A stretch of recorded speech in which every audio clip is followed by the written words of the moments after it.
అందరూ చిన్నాడు పెద్ద అందరూ మీరు వచ్చారు. అందరి కోసం కూడా నేను వందనాలు చెల్లిస్తున్నాను. మీకు ఈ భాష మీకు బాగా అర్థమవుతుందా? ఈమె నా భార్య. ఈమె పేరు బిదు కాంతి లిమా. తిను ఒడిస్సా ఆమె. మరి మేము ఇరువురు కూడా గుజరాత్లో మిషనరీగా పనిచేస్తూ ఆంధ్రాకి ట్రాన్స్ఫర్ అయ్యాం. ఎక్కడి నుండి? గుజరాత్ నుండి ఆంధ్ర నంద్యాల రీజియన్కి ట్రాన్స్ఫర్ అయ్యాము. ఇక్కడ వచ్చినప్పుడు కొంచెం భాష అనేది కొత్తగా ఉంటుంది. తెలుగు అనేది కొత్త భాషే కదా ఆమెకి. మనందరికీ కొత్తే. ఆమెకి మనందరికీ కొత్త కాదు కదా తెలుగు భాష. ఆమెకి చాలా కొత్త. తెలుగుతో పాటు ఇంకా 10 భాషలు మాట్లాడింది. ఈ తెలుగుతో పాటు ఇంకా 10 భాషలు మాట్లాడుతుంది. మరి యూపీ, మహారాష్ట్ర, సిల్వాసా, గుజరాత్, రాజస్థాన్ బోర్డరు, మరి సుమారు 17 సంవత్సరాలు 18వ ఏటే సేవకి వెళ్ళిపోయింది ఉత్తర భారతదేశానికి. తర్వాత నేను కూడా ఒకే సంస్థలో ఉన్నప్పుడు అక్కడ మాకు సంస్థ వాళ్ళు వివాహం చేసిన తర్వాత మేము కొన్నాళ్ళు అక్కడ సేవ చేసి ఆంధ్రాకి ట్రాన్స్ఫర్ అవ్వడం జరిగింది. ఆమె తెలుగు కొంచెం మీకు అర్థం అవ్వచ్చు, అర్థం కాకపోవచ్చు. అందుకే నేను పక్కన సహాయం చేయడానికి నిలబడ్డాను.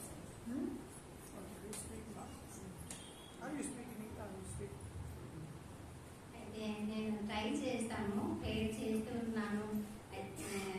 రోజు మా హస్బెండ్ ఇక్కడికి వస్తే అని చెప్తున్నారా, ఉపవాస ప్రార్థన ఉంది మేడం గారికి మీరు చెప్పండి రావాలి ఖచ్చితంగా అని. అయితే ఆ రోజు నేను ప్రార్థన చేస్తున్నాను. దేవుడు ఖచ్చితంగా నేను తెలుగులో మాట్లాడాలి. నేను ఏం మాట్లాడతానో అది నేను కాదు, మీరు మా ద్వారా మాట్లాడాలి, అందరికీ అర్థం కావాలి అని ప్రార్థన చేసినాను. అందుకు ట్రై చేస్తాను. ఏ వర్డ్ మాకు రాలేదు అది ఇంగ్లీష్లో చేస్తే మా హస్బెండ్ కాదు. మీకు అర్థమైందా? Very good. అర్థమవుతుంది కదా, చాలా సంతోషం. మీరు పరిశుద్ధాత్మతో అభిషేకపడి చాలా ఆనందంగా చాలా జాయ్ఫుల్గా ప్రేసింగ్ చేస్తున్నారు అని చాలా మంది వస్తూ ఉంటుంది. ప్రేయర్ చేయండి, ప్రేయర్ చేయ రాసి రాసి రాసి విజ్ఞాపన ప్రార్థన కదా, ఉపవాసం ఉండి విజ్ఞాపన ప్రార్థన చేస్తే ఖచ్చితంగా దేవుడు మా ప్రార్థన వింటారు. మళ్ళా నేను మొర పెడితే దేవుడు విని మాకు ఉత్తరిస్తాడు అని విశ్వాసంతో మీరు విజ్ఞాపన ప్రార్థన పేపర్లో రాసి మీరు ఇచ్చారు. అందరూ కూడా మీరు హృదయంతో భారంతో మీరు ప్రార్థన చేస్తున్నారు. మీరు విశ్వాసం చేస్తున్నారా? దేవుడు విశ్వసిస్తున్నారా? విశ్వసిస్తున్నారా? అలెలుయా చెప్పండి. ఖచ్చితంగా. అయితే 2 రోజులు మీరు మంచి మాట దేవుడు మాట మీరు విన్నారు. ఇది రోజు లాస్ట్ టైం అంటున్నాను కదా. అయితే నేను ఏ వచనం ఏ వాక్యం చెప్తూ వెళ్తున్నాను ఆ వచనం మీరు నిన్న మొన్న కూడా వినొచ్చు. ఓకే, సో ఉపవాస ప్రార్థన అయితే ఏంటి? ఒక సవాలు ప్రశ్న. మీకు ఒక ప్రశ్న అంట. ఉపవాస ప్రార్థన అంటే ఏంటి? మీరు అందరూ ఉపవాసం ఉంటున్నారు కదా, మరి చెప్పాలి. దేవునికి వెరీ గుడ్. ఉపవాస ప్రార్థన అయితే దేవునితో సహవాసం. దేవునితో సహవాసం. దగ్గర అయితే ఇప్పుడు మనము దగ్గరికి వెళ్తాము, అది సహవాసం. ఏమైంది, మీ ఎలాగా ఉన్నారు అన్ని మనము అడుగుతాము. అయితే మంచి సంబంధం, మంచి సహవాసం ఉంటుంది. అయితే ఉపవాస ప్రార్థన అయితే ఏంటి? దేవునితో సహవాసం. అయితే ప్రార్థనా సమయం చాలా విలువైనది. మనము అన్ని సమయంలో పని ఉంది, ఇంటిలో పని ఉంది, మళ్ళా జాబ్కి వెళ్తే మనిషి కూడా పని ఉంది, పిల్లలకి చూడాలి, ఇంటి పని చూడాలి, అది కూడా ఒక పెద్ద పని, ఒక రెస్పాన్సిబిలిటీ. కానీ ప్రార్థన కూడా ఒక రెస్పాన్సిబిలిటీ, విలువైనది. మన క్రిస్టి జీవితంలో ఒక విలువైనది ఏంటి? ప్రార్థన, ఉపవాస ప్రార్థన. అయితే చాలా మంది మా పిల్లల కొరకు ప్రార్థన చేయండి, మాకు గర్భకుల కోసం, మారు మనసు కోసం చాలా అంటే ప్రేయర్ చేస్తే నన్ను వింటున్నాను. 99% తెలుగు అర్థం అవుతుంది, కానీ మాట్లాడాలైతే కొంచెం కష్టం అవుతుంది. కానీ ట్రై చేస్తాను. ఎందుకంటే ఇక్కడ నేను 5 రాష్ట్రాల్లో సేవ చేసినాను. ఇక్కడికి వెళ్తే కూడా వాళ్ళ భాష వేరా, వాళ్ళ తిండి వేరా, వాళ్ళ ట్రెడిషన్ వేరా, వాళ్ళ సంస్కృతి వేరా. కానీ దేవుడు మాకు సహాయం చేసి వాళ్ళ భాష నేర్చుకుని వాళ్ళ భాషలే సువార్త చెప్పాలి అని దేవుడు మాకు ధైర్యం ఇచ్చి అభిషేక్ చేశారు. హల్లెలూయా. నేను విశ్వాసం చేస్తున్నాను. కొంచెం రోజుల తర్వాత ఖచ్చితంగా చాలా ప్లేస్ మేము వెళ్తాను. అయితే నేను ఇంగ్లీష్ లో మాట్లాడతాను, ఎందుకంటే సరిగా రాలేదు. కానీ ఈ రోజు ఖచ్చితంగా నన్ను ట్రై చేస్తాను అని చెప్పారు. నేను ట్రాన్స్లేషన్ చేస్తాను అని. కానీ ఎందుకని పరిశుద్ధాత్మ మాకు ఒక ధైర్యం ఇచ్చాడు, మీరు మాట్లాడండి. అయితే నేను ఏమీ లేదు, కానీ దేవుడు మా ద్వారా మాట్లాడాలి. అందరికి మాకు దేవుడు ఆశీర్వాదం చేయాలి ఈ దివసంలో. అయితే మీరు ప్రతి నిమిషం ప్రార్థన చేస్తున్నావా? మీరు ప్రతి క్షణం ప్రతిరోజు ప్రార్థన చేసుకుంటున్నారా? అయితే మనం ఏం కావాలైతే జాబ్కి వెళ్తే మనం ఏం చేస్తారు? ఆ టైంకి వెళ్ళి చేయాలి. బయోమెట్రిక్ ఉంటుంది అని చాలా జాబ్ హోల్డర్కు తెలుసు. అయితే ఇలాగా దేవుడి దగ్గరే మన కోసం దేవుడు ఏది దాచి పెట్టారు అది కావాలైతే మనము కూడా కనిపెట్టి ప్రార్థన చేయాలి. ఖచ్చితంగా ఇప్పుడు మనము కనిపెట్టి ప్రార్థన చేస్తాము, దేవుడు మన మొర విని దేవుడు ఆశీర్వాదం చేస్తాడు.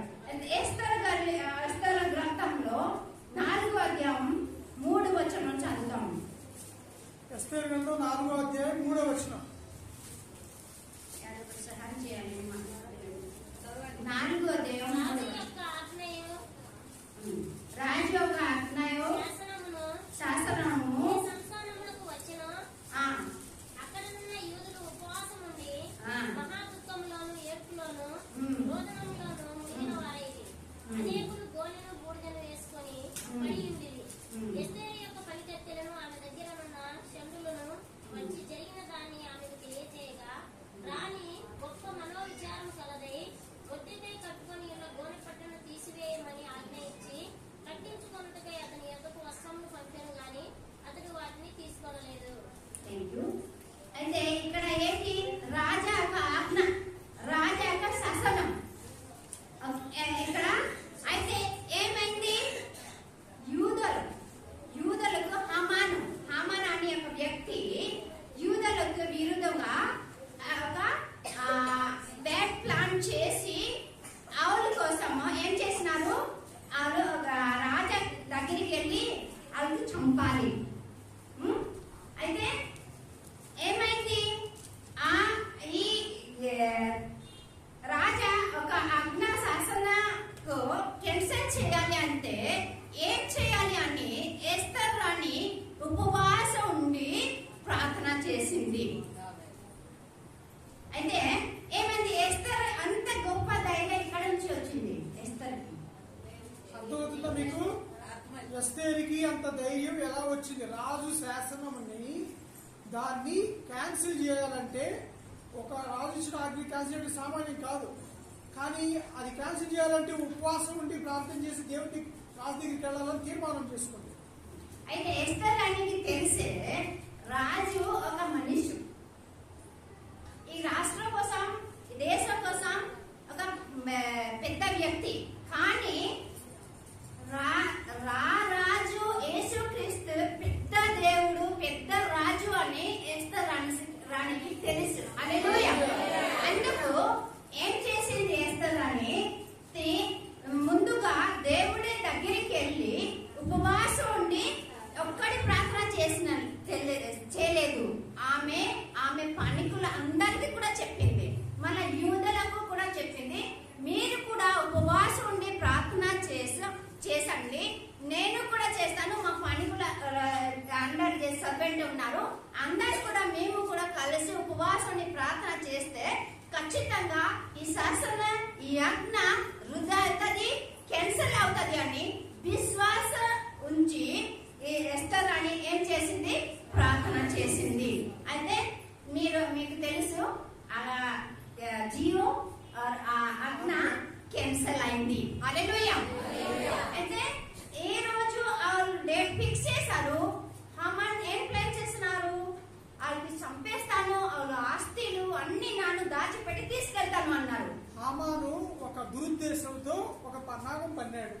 ఏదైనా యూదుల యొక్క నాశనమునని కోరాడు, ఒక దురుద్దేశం కలిగి ఉన్నాడు. కానీ ఉపవాస ప్రార్థన ద్వారా దేవుడు మరి రాజుతో మాట్లాడడం, ఆ శాసనాన్ని రద్దు చేయడం కూడా, మార్చడం కూడా జరిగింది. ఇది ఉపవాస ప్రార్థన శక్తి. అయితే మన జీవితాలు కూడా దేవుడు ఇలాగా కోరుకుంటున్నాను. అయితే ఎజ్రా జీవితంలో మనము చూస్తే ఎజ్రా 8వ అధ్యాయం 21వ వచనం. ఎజ్రా గ్రంథం 8వ అధ్యాయం 21వ వచనం. ఎవరు తీసుకున్నారు? ఎజ్రా 8:21. అప్పుడు ఏం కలిగింది? అవును, మేము దుఃఖపరుచుకొని మాకును మా చిన్నవారికి మా ఆస్తిని శుభ ప్రయాణముని కలుగునట్లుగా ఆయనను వేడుకొనుటకు అబ్రహాము దగ్గరకు ఉపవాసం ఉండి ప్రకటించి తిని. ఓకే, అంటే ఒక రివర్ పేరు రాస్తున్నారు. అక్కడ ఒక నది పేరు రాయబడి ఉన్నది. ఓకే, ఏం చేస్తున్నారు? వాళ్ళు ప్రయాణము చేస్తున్నారు. ప్రయాణము ఒక ప్లేస్ ఉంది, వేరే ప్లేస్ కు ప్రయాణము చేస్తున్నారు. ఆమె వారి పిల్లల కోసం, వారి పెద్దల కోసం, వారి ఆస్తిపస్తి కోసం, మళ్ళా ప్రయాణం కోసం దేవుడి దగ్గరికి ఎజ్రా వెళ్ళి ఉపవాసం ఉండి ప్రార్థన చేశాడు అని వచనం చెప్తుంది. అయితే మనము కూడా మన పిల్లల కోసం ప్రార్థన చేస్తున్నాం. ఈ రోజు నేను చూస్తున్నాను, పిల్లల పేరు సహా, భర్త పేరు సహా, భార్య పేరు సహా అని చాలా మంది పేరు రాయలేక పేరు అని చెప్తే అంటే ఏం చెప్తున్నారు, మీ పేరు రాసి ఇస్తే మంచిది. అయితే మనము కూడా ఏం చేయాలి? ఎజ్రా ఎలాగా దేవుడి శక్తి ఏది, దేవుడు ఏం అయితే అది వాళ్ళకి తెలుసు. ఎందుకు ప్రయాణంలో కూడా ఎజ్రా ఏం చేస్తున్నారు? దేవుడి దగ్గరికి వెళ్ళి ప్రయాణం కోసం, ఆయన కోసం, మళ్ళా ఆయన పిల్లల కొరకు, ఆయన ఆస్తి కొరకు ఉపవాసం ఉండి ప్రార్థన చేశాడు. మనము కూడా మన కుటుంబం కోసం, మన పిల్లల కోసం మన ఏం కోరుకుంటున్నాను మనకు తెలుసు. డబ్బుల కోసం చాలా మంది అప్పులు తీర్చబడాలి అని ప్రేర్ చేశారు. కానీ అన్ని కూడా దేవుడు చేయిస్తారు, చేయగలరు. అలాగా ధైర్యము, విశ్వాసం దేవుడు దగ్గరే మనకు ఉండాలి. ఎజ్రాకి ఉండి అందుకు ఏం చేశారు? ఎజ్రా విశ్వాస ధైర్యంగా దేవుడి దగ్గరే ప్రేర్ చేశారు, ఉపవాసం ఉండి ప్రార్థన చేశారు. అందుకు దేవుడు వాళ్ళకి సహాయం చేసి ఏం చేశారు? పెద్దలకు, పిల్లలకు, మా ప్రయాణముకు కాపుతల ఉండి శుభ ప్రయాణము చేశారు. మన జీవితాలు కూడా మనము ఈ లోకములో ఒక ప్రయాణం, అర్థమవుతుందా? అందరికీ ప్రయాణము. ఎవరు కూడా ఇక్కడ శాశ్వత జీవితము ఉంటాను కానీ ఎవరు కూడా చెప్పలేరు. అర్థమైందా? ఈ లోకంలో ఇది ఒక మనకి జీవిత ప్రయాణం, శాశ్వతంగా ఇక్కడే ఉంటాము, ఈ మార్గాపూర్వం ఈ ప్రయాణంలో ఇక్కడే ఉంటాం అనుకోవద్దు అని చెప్తుంది. ఎందుకంటే ఒక రోజు మనము ఈ లోకం వదిలేసి దేవుని దగ్గరికి వెళ్ళాలి. ఈ జీవిత ప్రయాణంలో దేవుడి సహాయం మన జీవితంలో అవసరం ఉందా లేదా? మన కుటుంబంలో అవసరం ఉంది. ఎజ్రా గారు ఏం చేశారు? దేవుడు మా తోడు ఉండాలి, మాకు సహాయం చేయాలి, మా మొర వినాలి అని, మా ప్రయాణంలో తోడు ఉండాలి అని ఉపవాసం ఉండి ప్రార్థన చేశారు. అలాగా మనము కూడా దేవుడు మా కుటుంబం తోడు ఉండాలి, మా పిల్లలకి తోడు ఉండాలి, మా వ్యవసాయ వ్యాపారంలో తోడు ఉండాలి, మా అవసరంలో తోడు ఉండాలి, ఆశీర్వాదం చేయాలి అంటే మనం ఏం చేయాలి? ఎలాగా? ఉపవాసం ఉండి కన్నీరైతే అంటే ప్రార్థన చేస్తే మేము పరిశుద్ధాత్మ ఫీలింగ్స్ మాకు వస్తుంది. హల్లెలూయా, హల్లెలూయా.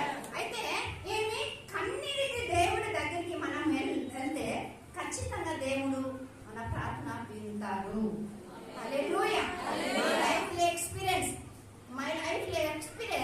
15-16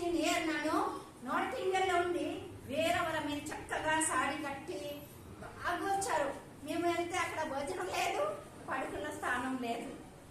నేను అలాగా. ఉత్తర భారతదేశంలో 15-16 సంవత్సరాలు సేవ చేసిన పరిస్థితులు ఉన్నాయి. కానీ ఇక్కడ ఉన్నటువంటి వసతులు, ఇక్కడ ఉన్నటువంటి పరిస్థితులు అక్కడ చాలా చాలా కష్టమైంది మాకు ఆ రోజుల్లో. అయితే దేవుడు మీకు మంచి అవకాశం ఇచ్చాను. మనము ఉపవాసం ఉండి మొర పెడితే ఖచ్చితంగా మన కుటుంబకి ఆశీర్వాదం వస్తుంది, మన పిల్లలకి ఆశీర్వాదం వస్తుంది. అయితే మనము కూడా ఇలాగా దేవుడి దగ్గరికి వెళ్ళి ఉపవాసం ఉండి ప్రార్థన చేశాడు. అలాగా మనము కూడా చేయాలి. అయితే మొదటి రాజు మొదటి రాజుల గ్రంథం 21వ అధ్యాయము 27వ వచనం. మొదటి రాజుల గ్రంథము 21వ అధ్యాయము 27వ వచనం. అందుకు అతని భార్య అయిన యెజబెలు నాకు భయపడి అహాబు ఆ మాటలు విని తన వస్త్రములను చింపుకొని గోనెపట్ట కట్టుకొని ఉపవాసం నుండి గోనెపట్ట మీద పరుండి వ్యాకుల పడుచుండగా యెహోవా వాక్కు తిర్తీయుడైన ఏలీయాకు ప్రత్యక్షమై ఇలాగ సెలవిచ్చెను. చాలు. అయితే మనం ఇక్కడ ఏం చూస్తున్నాము? అహాబు రాజా, ఒక పెద్ద రాజా ఏం చేసింది? ఒక పెద్ద అపాయం వస్తుంది అని వాళ్ళకి భయం వచ్చి ఆ బట్టలన్నీ చింపేసి ఏం చేసినారు? గోనె పట్ట కట్టుకొని దేవుడి దగ్గరికి వెళ్ళి ఉపవాసం ఉండి ప్రార్థన చేశారు. అయితే అపాయం ఉంది, ఉపయము ఖచ్చితంగా దేవుడు మాకు ఇస్తాడు అని విశ్వాసంతో రాజా ఆ బట్టలన్నీ చింపుకొని దేవుడు దగ్గరికి వెళ్ళి ఉపవాసం ఉండి ప్రార్థన చేశారు. మీకు అర్థమైందా అన్నమాట ఏంటంటే అపాయం నుండి మరి తప్పించాడు దేవుడు. ఎట్లా అంటే ఉపవాసముతో ప్రార్థన చేసినప్పుడు అపాయం నుండి రాజుని తప్పించాడు. అది ఎప్పుడు జరిగింది? అతను ఆ యొక్క గోనెపట్ట కట్టుకొని ఉపవాసంతో ప్రార్థన చేసినప్పుడు అపాయం నుండి దేవుడు ఉపాయం కలుగు చేసి తప్పించాడు. హల్లెలూయా. ఆ నమ్ర వినయమతో ప్రార్థన అయితే అందరూ ప్రార్థన చేస్తాము. అందరూ చేస్తామా లేదా? అందరికీ ఒక కోరిక ఉంటుంది, నన్ను ప్రార్థన చేసి దేవుడు మా పట్ల ఏది బ్లెస్సింగ్ దాచిపెట్టారు అది ఖచ్చితంగా మాకు రావాలి అని అందరూ ప్రార్థన చేస్తారు. కానీ ఇక్కడ ఏమే దేవుని భయంతో, ఒక పెద్ద భయంతో వాళ్ళకి వచ్చేసింది. ఏంటి? అహాబు రాజు ఏ విధంగా ఉపవాసంతో ప్రార్థన చేశాడంటే దేవుని యందు భయంతో మళ్ళా హంబుల్ హింసెల్ఫ్ అయితే వినయమతో, దేవుని భయముతోను వినయముతోను తగ్గింపు అని మళ్ళా ఉపవాసం ఉండి ప్రార్థన చేశాడు. అయితే దేవుడు ఏం చేసినారు? అపాయము ఉంది తప్పించి దేవుని ఉపయోగం ఇచ్చారు. హల్లెలూయా. అయితే మన జీవితంలో కూడా వేరే సమస్య ఉంటుంది. రాజాకి ఇలాగ వచ్చింది, మన జీవితంలో వేరే ప్రకార సమస్య ఉంటుంది. అయితే అలాగా అపాయము ఉంటే మనం ఏం చేయాలి?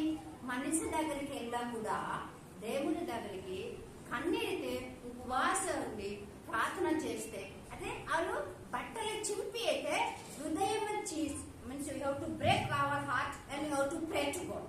హృదయమును దేవుని వైపు తిప్పుకునే విధంగా మరి అహోబు ఏ విధంగా ప్రార్థన చేశాడు అక్కడ ఆ రాజు? మరి దేవుని భయముతో వినయముతో మరి దేవుని తట్టు తిరిగి ప్రార్థన చేశాడు. మనకు అందరికి తెలిసి యోనా ప్రవక్త తెలుసా? ఎక్కడికి దేవుడు పంపిస్తున్నారు వాళ్ళకి? వెళ్ళారా? అన్ని స్టోరీ తెలుసు, అందుకే నన్ను అన్ని వివరంగా చెప్పలేదు. కానీ ఏం చేశారు? యోనా ఆ నినివి పట్టణంకి వెళ్ళి చాట్ చేశారు, మీరు పాపం చేశారు, పాపం నుండి మీరు పశ్చాత్తాపం చేయాలి, మీరు దేవుని దగ్గరికి తిరగాలి అని అందరి ఆ పట్టణ అన్ని ప్లేస్కి వెళ్ళి చెప్పారు. అయితే ఏమైంది తెలుసా? పెద్ద మనసు, ధనవంతులు, దరిద్రులు, పెద్దలు, చిన్నలు అందరూ కూడా, పిల్లలు అందరూ ఏం చేసినారు? ఇంటి బయటికి వచ్చి వాళ్ళు గోనెపట్ట కట్టుకొని దేవుని దగ్గర మొరపెట్టారు. ఆలోచన చేస్తున్నారు. అర్థమైందా అయితే గనులైనను అల్పులైనను మరియు నినివే పట్టణములో యోనా వెళ్ళి ఈ యొక్క పట్టణము పాపంతో నిండి ఉన్నది, మీరందరూ కూడా ఉపవాసంతో దేవుని వైపు తిరగాలన్నప్పుడు ఉపవాసం ప్రకటించినప్పుడు ఏం చేశారు? చిన్నలు పెద్దలు అందరూ కూడా గోనెపట్ట కట్టుకొని మరి ఉపవాసంతో ప్రార్థన చేయడం జరిగింది. పట్టణ కోసం పట్టణ కోసం అందరూ కూడా కన్నీటి గోనెపట్టు కట్టుకొని ప్రార్థన చేశారు. దేవుడు వాళ్ళు మొర విని వాళ్ళకి తప్పించాడు. మన దేశంలో ఎంతో మంది నాశనం లేకున్నారు తెలుసా? మీరు కన్నీటి ప్రార్థన చేస్తున్నామా మన దేశం కోసం? బాగా వినండి, మీ పిల్లల కోసం కాదు ఇక్కడ మాట, దేశం కోసం మీరు కన్నీటి ప్రార్థన చేస్తున్నారా అని అడిగింది. యోనా చెప్తే ఏం చేశారు అందరూ? పట్టణ రక్షణ ఇట్ షుడ్ బి సేవ్, ఆ పట్టణము రక్షించబడాలని మరి యోనా చెప్పినప్పుడు అందరూ కూడా ఉపవాసంతో దుఃఖంతో ప్రార్థన చేశారు. మన ఈ టౌన్ లో అందరు దేవుడికి ఒప్పుకున్నారా? అందరూ దేవుడిని ఎరిగి ఉన్నారు. టౌన్ లో ప్రజలు మంది ఉన్నారు. ప్రభువుని ఎరిగిన వాళ్ళు చాలా మంది ఉన్నారు. ఈ రోజు నీతో మాట్లాడుతున్నాడు దేవుడు. యోనాకి నినివే పట్టణానికి వెళ్ళి చెప్తే అందరూ కన్నీటి ప్రేయర్ చేశారు. అయితే దేవుడు వాళ్ళు మొర పెట్టి విని వాళ్ళకి తప్పించాడు. భయంకర పరిస్థితి ఉంది, వాళ్ళకి తప్పించాడు. ఎలాగా మన పట్టణానికి మన ఈ టౌన్ కి కూడా దేవుడు రక్షణ చేయాలి అయితే, సేవ్ చేయాలి అయితే, తప్పించాలి అంటే మనము దేవుడి దగ్గరికి వచ్చి ఉపవాసం కన్నీటికి ప్రార్థన చేయాలి. హల్లెలూయా. అయితే ఏమైంది? దేవుడు ఆవిడకి సేవ్ చేశాడు. ఇలాగా యోయేలు 2:12 చూస్తే యోయేలు ఏం చేశారు? కన్నీరు విడిచుచు దుఃఖించు దుఃఖంతో మనసు పూర్వకంగా రాసినారు.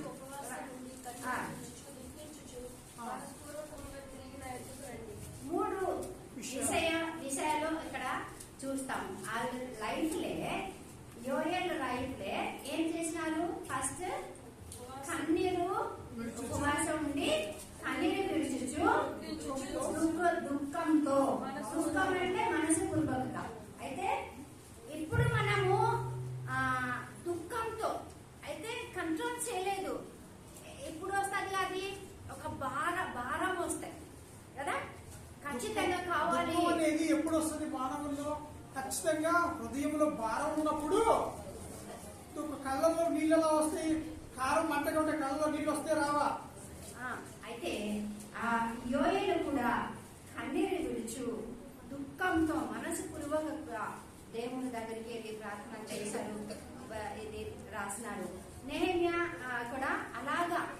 నెహెమ్యా గ్రంథం 1వ అధ్యాయం 4వ వచనం. నెహెమ్యా గ్రంథం 1వ అధ్యాయం 4వ వచనం. మినిట్లే నన్ను గుర్తు చేస్తాను. ఈ మాటలు విన్నప్పుడు నేను కూర్చుండి ఏడ్చి కొన్ని దినములు దుఃఖముతో ఉపవాసం ఉండి ఆకాశమందలి దేవుని యొక్క జ్ఞాపన చేసింది. నెహెమ్యా ఏం చేశాడు? అందరూ వినండి. నెహెమ్యా ఏం చేశాడు? అందరూ ఓపెన్ చేశారా? నెహెమ్యా గ్రంథం మరి ఒకట ఏమి? నెహెమ్యా గ్రంథము 1వ అధ్యాయం 4వ వచనం. అందరికి ఓపెన్ చేయండి. చూడండి అక్కడ నెహెమ్యా ఏం చేశాడో చూడండి అందరూ. మాటలు వినినప్పుడు నేను కూర్చుండి ఏడ్చి కొన్ని దినములు దుఃఖంతో ఉపవాసం ఉండి ఆకాశమందుల దేవుని ఎదుట విజ్ఞాపన చేసింది. ఎట్లనగా ఆకాశమందున్న దేవా యెహోవా, భయంకరుడైన గొప్ప దేవా, నిన్ను ప్రేమించి నీ ఆజ్ఞలను అనుసరించి నడుచు వారిని కటాక్షించి వారితో నిబంధనలు స్థిరపరచువాడా, నీ చెవి యొగ్గి నీ నేత్రములు తెరిచి నీ సన్నిధిని దీవారాత్రం నీ దాసులైన ఇశ్రాయేలు పక్షముగా నేను చేయు ప్రార్థన అంగీకరించుము. అయితే ఇక్కడ నెహెమ్యా పీపుల్ యూదుల యొక్క యెరూషలేము కూడా అది పాడైపోయిన తర్వాత ఏమైంది? నెహెమ్యా ఒక పెద్ద పరిస్థితి, పెద్ద స్టేజ్ లో ఉన్నారు. ఆ దుఃఖం పరిస్థితి లేడు నెహెమ్యా. కానీ ఈ వార్త నెహెమ్యా దగ్గరికి వస్తుంది. అప్పుడు ఏం చేశారు?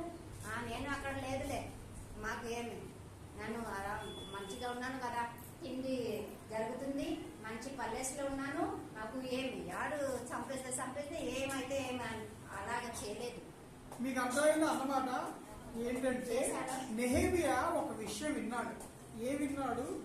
యూదుల యొక్క పరిస్థితి బాగోలేదు, మరియు యెరూషలేము యొక్క ప్రాకారములు పాడైపోయినాయి. ఈ సంగతులు విన్నప్పుడు నెహెమియా ఏం చేశాడు?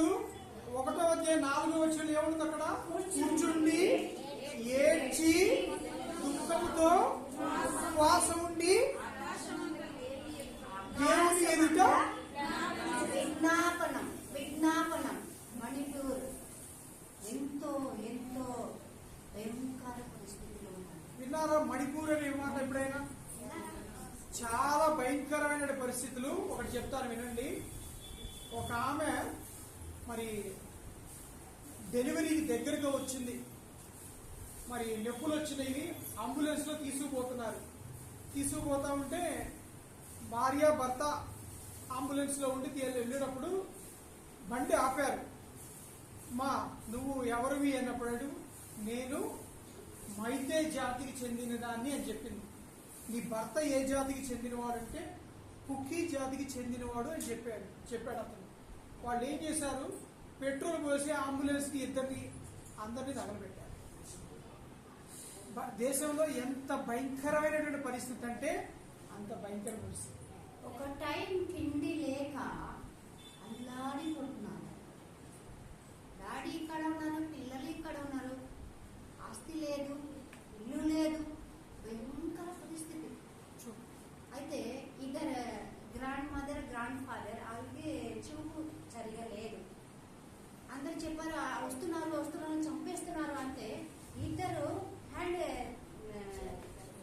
చేతులు పట్టుకొని జంగల్కి వెళ్తున్నాయి. ఎక్కడికి వెళ్తున్నారు తెలియదు వాళ్ళకి. ఏం జరిగిందంటే 2023 మే నెలలో వాళ్ళు వచ్చి అందరినీ కొడుతున్నారు, పారిపోండి అన్నప్పుడు ఒక ఇంట్లో ఇద్దరు పెద్దవాళ్ళు, ఇద్దరు గుడ్డివాళ్ళే. ఓ తాత బామ్మ ఇద్దరు గుడ్డివాళ్ళే. వాళ్ళిద్దరూ ఒకరు పట్టుకొని ఎటుపోయి కొన్ని రోజులు, కొన్ని గంటలు కాదు, 2 వారం కొన్ని రోజులు కింద పడుతున్నారు, పైన పడుతున్నారు. అన్నం లేదు, ఏమీ లేవు. పాపం అడవిలే పారిపోతూ 2 వీక్ అలాగా ఉన్నారు. అయితే పోలీసు వచ్చి వాళ్ళకి తీసుకెళ్లి ఒక సత్రంలో కూర్చోండి. వాళ్ళ సత్రంలో ఈ రోజు వరకు కూడా ఇంకా సత్రంలోనే ఉన్నారు.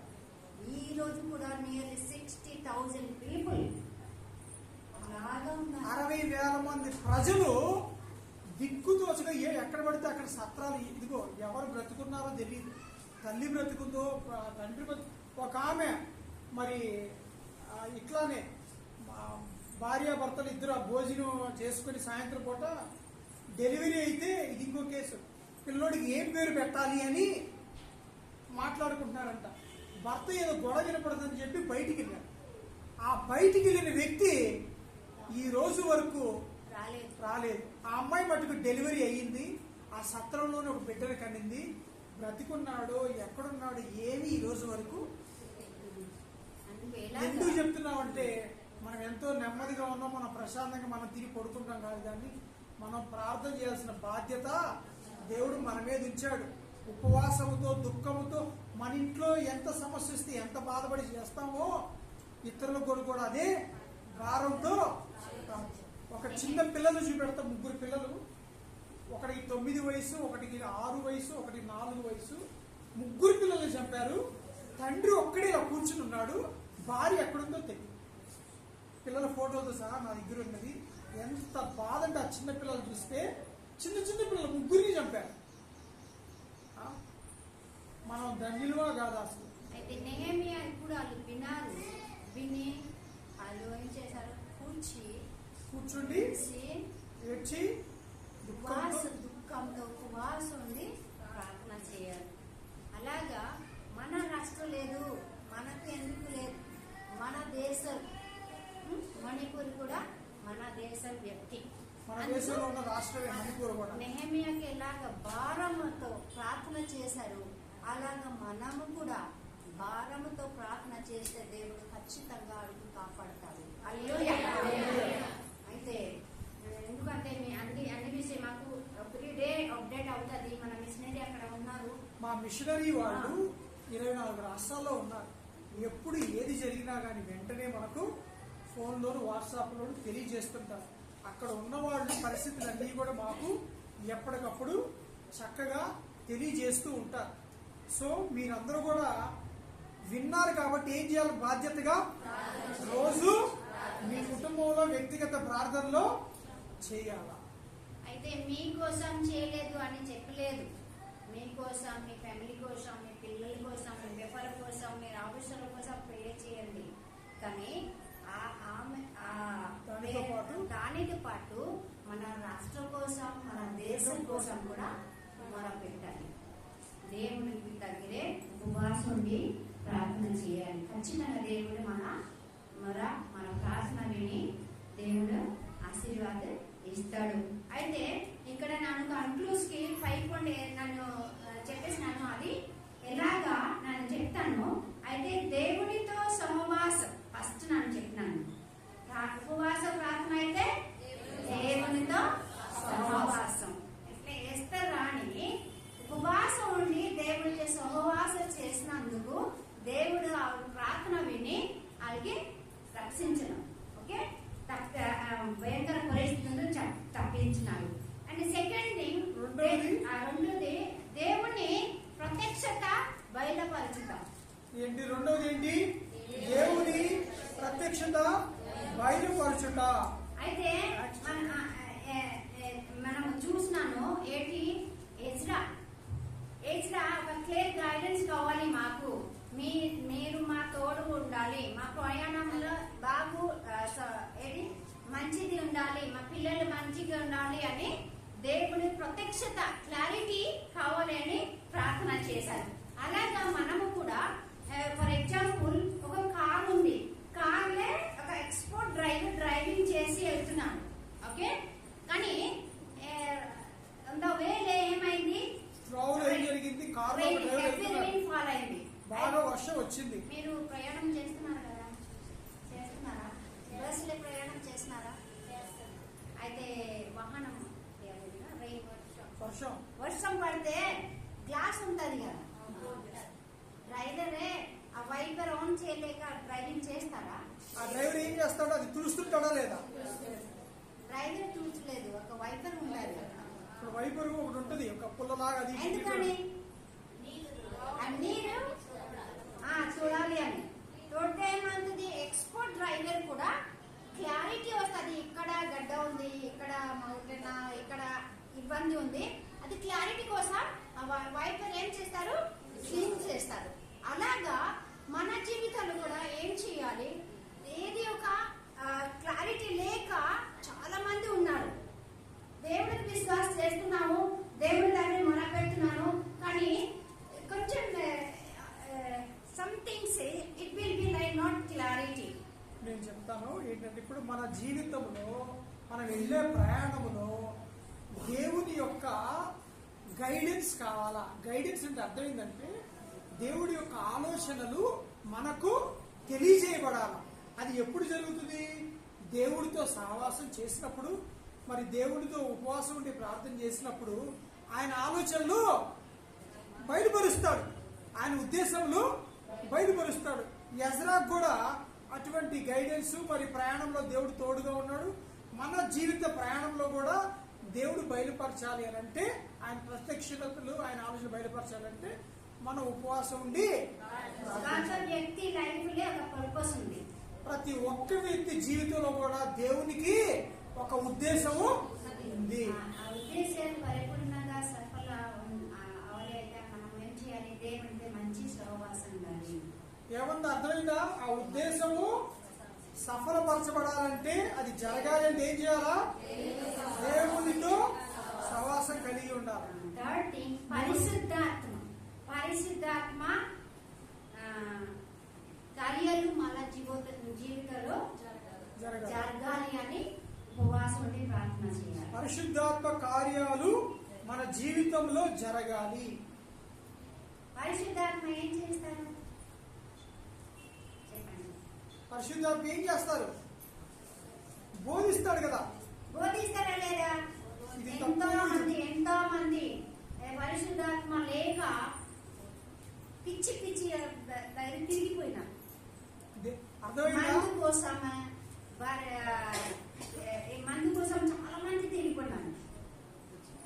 తెలుసా? వాళ్ళకి అర్థం కాలేదు మా లైఫ్ ఎందుకు అని. నేను విలువైనను అని వాళ్ళకి అర్థం కాలేదు. ఇప్పుడు మా దగ్గరే మా హృదయంలో పరిశుద్ధాత్మ ఉంటారు. అప్పుడు మనకు ఒక బోధ ఇస్తాడు. ఒక జ్ఞానం ఇది ఇస్తాడు. మంచి జ్ఞానం, బుద్ధి ఇస్తాడు. ఇది మంచిది, ఇది చెడ్డది బోధిస్తాడు. ఒక మాట చెప్తాను. పరిశుద్ధాత్మ చాలా మంది లోపల పరిశుద్ధాత్ముడు ఉన్నాడని కూడా గుర్తించలే స్థితిలో ఉండి లోకంలో వ్యర్థమైన వాటికి బానిసలయ్యి జీవితంలో ఒక గురి గమ్యం లేకుండా, ఒక ఉద్దేశం లేకుండా జీవితాలు నాశనం చేసుకుంటున్నారు. ఇది దేవుని బిడ్డలకు ఎంత మాత్రమో తగదు, దేవునికి ఇష్టం కాదు. అందుకే కొంచెం పరిశుద్ధాత్మను దుఃఖపరచుకుని అని. మరి పరిశుద్ధాత్మ మనకు బోధిస్తాడు. ఏం చేస్తాడు? ఇది మంచిది, ఇది చెడ్డది, ఇది వెళ్ళొద్దు, ఇది చేయండి, ఇలా ఉండండి అని హెచ్చరిస్తాడు, గద్దిస్తాడు. అలా గద్దించినప్పుడు లోబడితే దేవుడి కార్యాలు మన జీవితంలో జరుగుతాయి. 4 పాయింట్ కీడు ఉండి తప్పించి దేవుని కాపుదలను పొందుతాం. మనం కీడు నుంచి ఎప్పుడు మనము తప్పించబడతాం. ఉపవాసం ఉండి ప్రార్థన చేస్తే 4 కార్యాలు ఏం జరుగుతుంది మన జీవితంలో? కీడు ఉండి తప్పించి దేవుని కాపుదల పొందుతారు. అయితే దేవుని కాపుదల మా దగ్గర ఉంటే ఏం కూడా మా దగ్గరికి రాలేదు. హల్లెలూయా. అయితే మనము ఇది కావాలి, అయితే ఉపవాసం ఉండి ప్రార్థన చేయాలి. And last one is last not least, అపవాది బంధకము నుండి విడుదల పొందుతాము. అపవాది బంధకముల నుండి విడుదల పొందుట. ఓకే, ఉపవాసం ఉండి ఇప్పుడు మనము ప్రార్థన చేస్తే అపవాది different way it will bring to us to disturb our spiritual life. అంటే అనేక మంది అనేక విధానాలుగా అపవాది వచ్చి రకరకాలుగా ఇబ్బందులు పెట్టి వారిని శోధిస్తూ ఉంటాడు. అపవాది ఒక్కొక్కరికి ఒక్కొక్క రీతిలో వస్తాడు. అపవాది అందరికి ఒకే రీతిలో రాడు. అపవాది అయితే big horn and black dress it will not come. అపవాది అంటే ఏంది? ఏదో ఒక నల్ల బర్రెలాగా 4 కొమ్ములు పెట్టుకున్నట్టు అట్లా రావడం కాదు అపవాది అంటే. బట్ పిల్లల ద్వారా, హస్బెండ్ ద్వారా, డబ్బుల ద్వారా మన జీవితంలో ప్రవేశిస్తారు.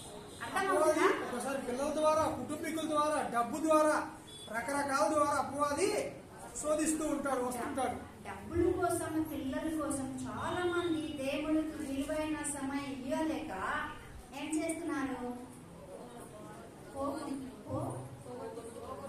They are wasting the time, they lose their time. దేవునికి ఇవ్వవలసిన సమయం ఇవ్వకుండా అపవాదికి ఇవ్వటము, వారి వ్యక్తిగత పనులకి, వారి పిల్లలు, వారి కుటుంబాలకు ఇవ్వటం వల్ల ఏం చేస్తారు? దేవుడికి ఇవ్వాల్సిన సమయం ఇవ్వలేకపోతున్నారు. అని మనము ఈ రోజు దేవుడు ఏం చేసినాడు? అపవాది బంధకం ఉంది, మనకు విడుదల పొందాలి అని కోరుకుంటున్నాడు. అయితే మనము ఏకాగ్ర హృదయతో, పూర్ణ హృదయతో, పూర్ణ హృదయంతో, మనము పూర్ణ మనసుతో ఉపవాసం ఉండి ప్రార్థన చేస్తే నేను విశ్వాసం చేస్తున్నాను, ఖచ్చితంగా ఈ రోజు ప్రార్థన దేవుడు విన్నారు. హల్లెలూయా. చాలా పాయింట్ మనం ప్రే చేశారు కదా. అయితే ఖచ్చితంగా దేవుడు మనం మొదలు విన్నారు. లాస్ట్ ఎలాగ దేవుడు ఉపవాస ప్రార్థన కోరుకుంటాను నాకు సాధు తర్వాత నన్ను క్లోజ్ చేసేస్తాను. యెషయా గ్రంథము 58వ అధ్యాయము 6వ వచనము, ఎట్టి ఉపవాసన దేవుడికి ఇష్టమైనది. దాని ఉద్దేశం ఏంటి? ఎట్టి ఉపవాసన దేవునికి ఇష్టమైనది. ఎవరైనా చదువుతారు యెషయా గ్రంథము? మా ఎంతమంది చదువుతారు? ఎవరో అందరూ ఓపెన్ చేయండి, మీరు చూడండి. అందరూ చదువుతారు, అందరూ కూడా చూడాలి, వినాలి. దుర్మార్గులు కట్టిన కట్నాలు విప్పుటయు, కాడిమారు పోకులు తీయుటయు, బాధింపబడిన వారిని విడిపించుటయు, ప్రతి కాడిని విరగొట్టుటయు నేను నేర్పరచుకున్న ఉపవాసము కదా. నీ ఆహారం ఆకలిగొనిన వారికి పెట్టుటయు, నీ రక్త సంబంధికి ముఖం తప్పింపకుండుటయు, దిక్కుమాలిన బీదలను నీ ఇంట చేర్చుకున్నటయు, వస్త్రహీనుడు నీకు కనబడినప్పుడు వానికి వస్త్రములు ఇచ్చుటయు, ఇదే కదా నాకు ఇష్టమైన ఉపవాసం. మనమురా మన కోసం, మన కుటుంబం కోసం, మన దేశం కోసం అయితే ఏంటి ఇది గాడికి ఫుడ్ లేదు పెట్టాలి. ఇప్పుడు ఉపవాసం ఉన్నప్పుడు ఏం చేయాలా? ఏదో 4-3 గంటల దాకా ఉండి మన తర్వాత మళ్ళా లోపలికి వెళ్ళి శుభ్రంగా మనం తిని పడుకోవటం కాదు కానీ ఏం చేయాలనేది అక్కడ ఉంది చూడండి. చికెన్ తీసుకెళ్ళి వచ్చారు, వాసన కూడా వచ్చింది, అది లేదు. కానీ ఉపవాసం ఎందుకు ఉండాలి? ఆ మనీ సేవ్ చేసి ఎవరికి ఫుడ్ లేదు, ఎవరికి బట్టలు లేదు. ఎంతో మంది ఆ మణిపూర్లే ఒక మిషనరీ వెళ్ళి చెప్తారు, మీకు ఏం కావాలయ్యా, మెడిసిన్ కావాలా, మేము కొనుక్కొని ఇస్తాను. అయితే ఏం చెప్పారు తెలుసా? నాకు రైస్ కావాలి, రైస్ బేక్ చాలు, కూర వద్దు, నూనె వద్దు, ఏమొద్దు, రైస్ వాటర్ లేదు, మేము కుక్ చేసి తింటాను అని చెప్పి. అర్థమైందా? మణిపూర్లో వాళ్ళు మీకు ఏం కావాలయ్యా అని అడిగితే వాళ్ళు వెండి బంగారం డబ్బులు ఏం అడగలేదు కానీ బియ్యం పంపించుకొని అడిగారు. మరి బియ్యం ఒకటే బియ్యం కూడా లేదు అక్కడ. 4,000 రూపాయలు ఒక బస్తా. ఏది 5 కేజీలు బియ్యం. కేజీ పెరుగు 200 రూపాయలు. కేజీ పెరుగు 200 రూపాయలు. 4,000 రూపాయలు బస్తా 5 కేజీలు బియ్యం. ఎంత భయంకరమైన పరిస్థితి. నేను లాస్ట్ ఇది చెప్పి అనుభవిస్తున్నాను. దేవుడు ఈ ప్రకారం ఉపవాస ప్రార్థన కోరుకుంటున్నాను. మనం ఉపవాసం ఉన్నప్పుడు ఏం చేయాలనేది అక్కడ చాలా తేటగా ఉన్నది. అదేంటంటే దిక్కులేని వారిని వారికి సహాయం చేయటము, పేదలకు సహాయం చేయటము, వస్త్రహీనత ఉన్న వారికి మనకి చేత అయినది, మనం ఏదైతే మేలు చేయగలిగి ఉన్నామో అదే. చేయలేదు మనం చేయలేము. మనం ఏది మీ దగ్గర డబ్బులు లేదు, మీ దగ్గర ఆస్తిపాస్తి లేదు, మీరు అట్లా సహాయం చేయలేకపోతే మీరు ఏం చేయాలి? ఉపవాసం ఉండి ఆత్మ కోసం ప్రేయర్ చేయాలి. నేను ఇప్పటి వరకు చెప్పిన విషయాలన్నీ మీకు అర్థమైనవి ఏమన్నా అర్థం కాలేదా? ఒకళ్ళు ఇలా ఊపుతున్నారు, ఒకళ్ళు ఇలా ఊపుతున్నారు. తల అర్థమైందా? సరే, నేను ఒక విషయం చెప్పి ముగిస్తాను. నేను కూడా ఒకసారి ఒక విశ్వాసి బిలీవర్ మహారాష్ట్రలో యాక్సిడెంట్ అయింది. మన విశ్వాసికి అక్కడ యాక్సిడెంట్ అయినప్పుడు హాస్పిటల్లో సీరియస్ కండిషన్లో ఉన్నాడు. ఆ విశ్వాసి ఏమడిగాడంటే, సంఘం అంతా నా కొరకు ఉపవాసం 3 రోజులు ఉపవాసం ఉండి ప్రార్థన చేయమని అడిగారు. అప్పుడు సంఘస్థులు అందరూ కూడా ఉపవాసం ఉండి ప్రార్థన చేస్తూ ఉన్నారు. అయితే ఆ ఉపవాసం జరుగుతుండగా ఆ హాస్పిటల్లో ఆ వ్యక్తి ఐసీయూలో ఉన్నాడు. సంఘంలో ఉపవాస ప్రార్థన జరుగుతూ ఉంది. అకస్మాత్తుగా కరెంటు పోయింది హాస్పిటల్. కరెంటు పోవటమే అదే కాకుండా అక్కడ ఉన్నటువంటి ఐసీయూలో ఉన్నప్పుడు కొన్ని ముక్కుకి చెవులకి ఇట్లా గుండెకి తగిలిస్తారు కదా కొన్ని ఇన్స్ట్రుమెంట్స్, ఆ మిషన్లు పనిచేయనప్పుడు ఆయన ప్రక్కన ఉన్న వారు కొందరు చాలా సీరియస్ పరిస్థితి అవుతూ, కొందరు మరణ పరిస్థితులు ఎదురవుతూ ఉన్నాయి. అక్కడ ఈయన భయపడుతూ ఉన్నారు. ఆ సమయంలో జరిగింది ఏంటంటే కొందరు మరణించడమూ జరిగిందంట.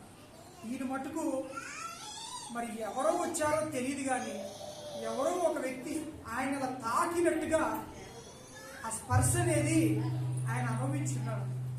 తీరా చూస్తే దేవుడి దేవల్ల ఆయన సజీవుడిగా. ఉపవాస ప్రార్థన దేవుడు నిర్లక్ష్యం చేయలే. దేవుడు విడిచిపెట్టల. కీడు నుండి తప్పించేవాడు, అపాయం నుంచి తప్పించేవాడు, ఏదైనా చేయవాడు. యెహోవాకు అసాధ్యమైనది ఏదైనా ఉన్నదా అంటే హల్లెలూయా. మరి దేవుడి వాక్య భాగమును దీవించును గాక. మరి ఇంకను ఉపవాస పడుతున్నారు. మరి ఎన్నో మేలు మీరందరూ పొంది మీరు దీవించబడటమే కాదు కానీ మీరందరూ అనేక మందికి దీవెనకరముగా ఉండును గాక. ఆమేన్.